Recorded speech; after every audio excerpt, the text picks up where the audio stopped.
đi cái đường này cũng là ít bụi. Này là thích nhắm phụ là bệnh phụ là ba đứa cùng ngồi lên sao? em muốn nhắm phụ là không biết suy nghĩ.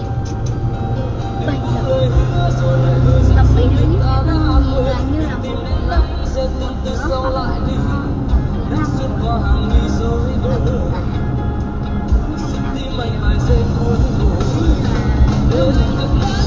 Em tưởng anh sẽ hỏi. Đã đến đâu mà nhé? Chưa qua Như Quỳnh mà. Giữa bầu trời tiêu xa